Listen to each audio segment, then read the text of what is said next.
آج تین طرح کی زندگیاں نظر آتی ہیں۔ ایک زندگی اس بندے کی جو نہ دین کو مانتا ہے نہ خدا کو مانتا ہے، یہ کافر کی زندگی ہے۔ اس کی زندگی 100% آخرت سے غافل ہو کے گزر رہی ہے۔ ایک زندگی اس بندے کی جو کلمہ پڑھ کے مسلمان تو بن چکا مگر اس پر خواہشات غالب ہیں۔ وہ اسلام میں داخل تو ہو چکا مگر 100% اسلام کے مطابق زندگی نہیں گزار پا رہا۔ اپنی خواہشات پہ بھی عمل کر جاتا ہے، کبھی فجر قضا، کبھی عشاء قضا، کبھی یہ عمل چھوٹا کبھی وہ عمل چھوٹا۔ یہ فسق و فجور کی زندگی ہے۔ ایک تیسری زندگی ہے جس کو مومن کامل کی زندگی کہتے ہیں۔ یہ بہت تھوڑے لوگ ہیں۔ ہم میں سے اکثریت وہ لوگ ہیں کہ جو اللہ کی رحمت سے کلمہ پڑھ کے مسلمان تو بن چکے لیکن ابھی نفس کے قیدی ہیں، نفس کے گرفتار ہیں۔ کبھی شیطان یہ گناہ کروا دیتا ہے، کبھی وہ گناہ کروا دیتا ہے۔ تو ملی جلی زندگی ہے ہماری۔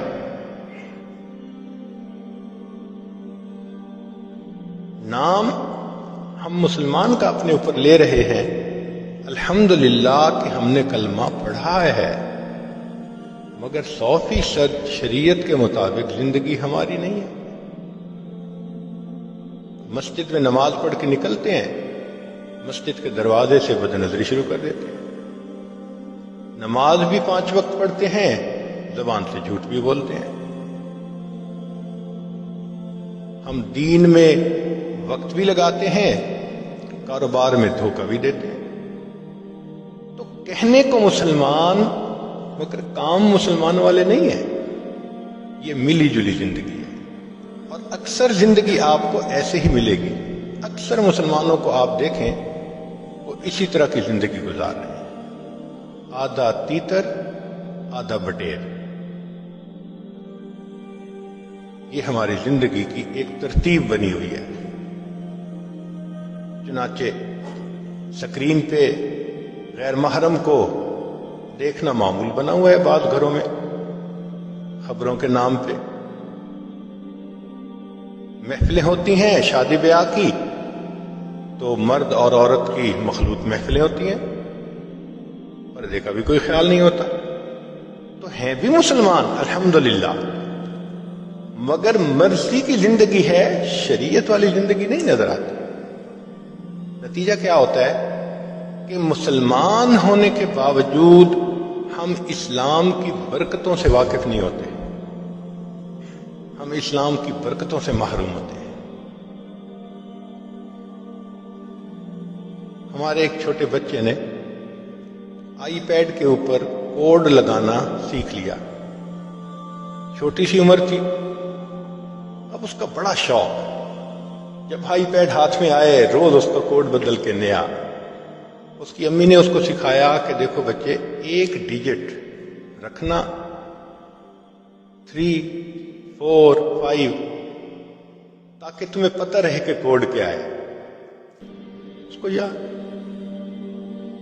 اللہ کی شان، ایک دن جب اس نے کوڈ لگانا تھا تو لگاتے لگاتے درمیان میں کوئی ڈیجٹ بدل گئی۔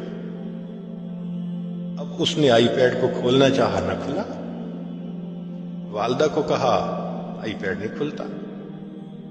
جب چند دفعہ ٹرائیز کی تو اس نے کہہ دیا کہ اب آپ چند دفعہ صرف اور ٹرائی کر سکتے ہیں ورنہ بند ہو جائے گا۔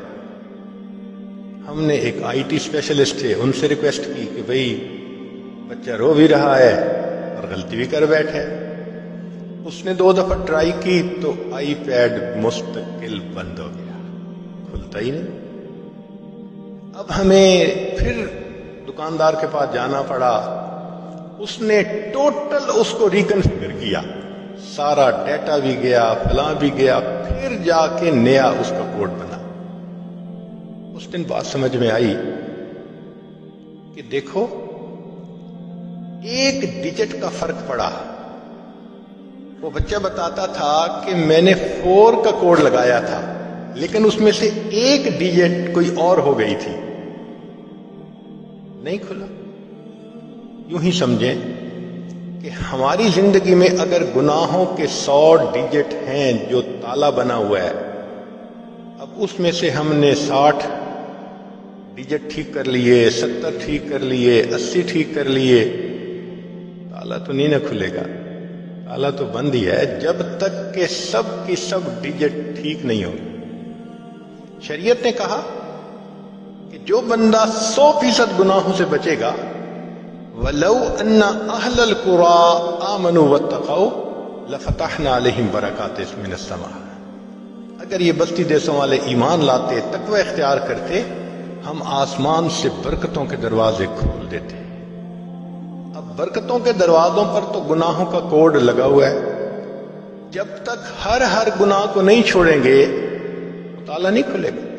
ہم خوش ہوتے ہیں اور جی ہم نے ظاہر سنت کے مطابق بنا لیا، ہم علم بھی پڑھ رہے ہیں، ہم ذکر بھی کر رہے ہیں، ہم دعوت کا کام بھی کر رہے ہیں۔ جو 1-2 چھپے ہوئے گناہ کرتے ہیں انہوں نے تو تالے کو بند کیا ہوا ہے، تالا تو نہیں کھلے گا، برکتیں تو نہیں دیکھیں گے۔ ہمیں پتہ ہی نہیں کہ مسلمان کی زندگی میں برکت کیا ہوتی ہے۔